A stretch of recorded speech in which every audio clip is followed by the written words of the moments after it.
Hello दोस्तों, बिहार विधानसभा चुनाव 2025 का नामांकन समाप्त हो चुका। नामांकन वापस लेने का भी समय चला गया, फर्स्ट फेज का। और अब है कि चुनाव प्रचार में लोग लग चुके हैं, लोग प्रचार कर रहे हैं। अब यहाँ पे बात ये आती है कि जो हमारे प्रतिनिधि हैं, जो जनप्रतिनिधि के रूप में कल आपका और हमारा नेतृत्व करने वाले हैं, उनके बारे में भी जानना ज़रूरी है।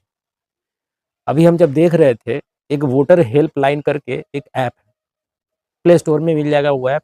उस ऐप पे आप जब जा कर के देखेंगे, तो वहाँ पे बहुत ही आसान तरीके से आप किसी भी कैंडिडेट के बारे में जान सकते हैं कि वो कैंडिडेट कितना पढ़ा-लिखा है। और मुझे जानकर ताज्जुब होगा कि 99% मुझे ऐसे उम्मीदवार मिले, जिनकी शिक्षा सिर्फ़ डिग्री तक है। कोई 1990 में, जैसे कि एक एग्ज़ाम्पल के रूप में आरजेडी का उम्मीदवार 216 से हैं, हमारे जहानाबाद से, राहुल शर्मा जी। वो 1990 में किए हैं मैट्रिक।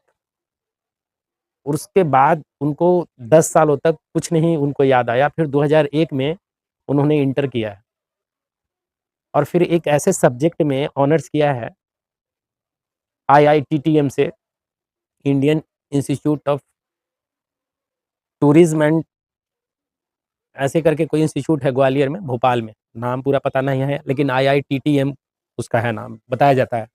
अब उससे किए हैं टेक्नोलॉजी मैनेजमेंट। क्या कोर्स है मालूम नहीं, मैंने तो सर्च करा, कुछ पता नहीं चला। हो सकता है कोई कोर्स हो। मतलब मिला-जुला कर यही कि मुझे और आपको अनपढ़ों को ही चुनना है। एक जाहिल को ही चुनना है देश चलाने के लिए, एक जाहिल को ही चुनना है बिहार चलाने के लिए, एक अनपढ़ को ही चुनना है बिहार चलाने के लिए। क्योंकि आप ये देख रहे हैं कि मैंने बहुत सारे कैंडिडेट का देखा, बहुत सारे कैंडिडेट का आप भी देख सकते हैं, अगर मैं झूठ बोल रहा हूँ तो आप भी देख सकते हैं। 99% ऐसे कैंडिडेट हैं जो बिल्कुल बेवकूफ़ हैं, बिल्कुल निरक्षर हैं, मतलब क्या करें, साक्षर हैं, निरक्षर का मतलब शिक्षित नहीं है, बिल्कुल जाहिल हैं। और वो लोग बिहार को बनाएँगे, बिहार का विकास करेंगे। आप सोच लीजिए कि हम लोग कैसा बिहार बना रहे हैं और सिर्फ़ इस कारण हो पा रहा है कि जाति आधार पर वोटिंग होता है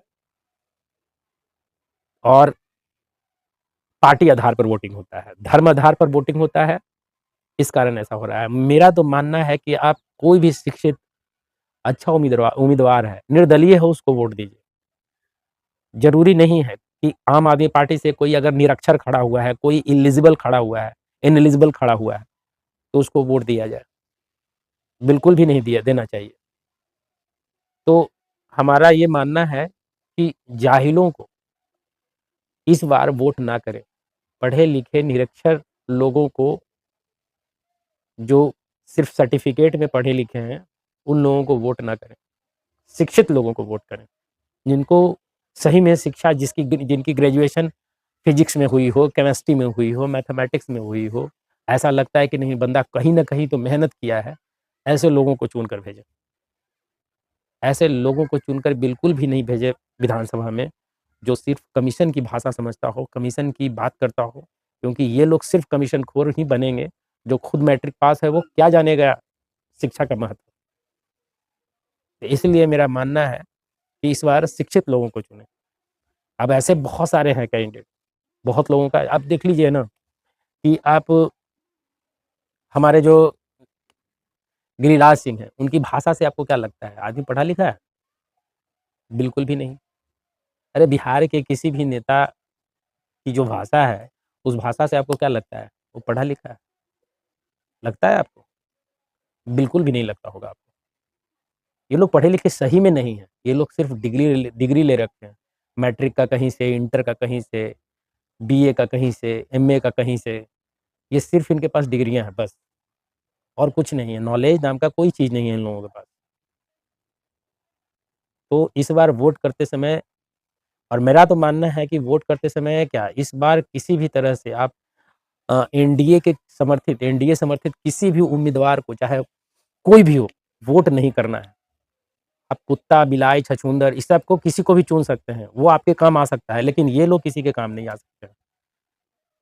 ये लोग किसी के काम नहीं आ सकते हैं। ये लोग ऐसे नालायक हैं, जो किसी काम के नहीं हैं।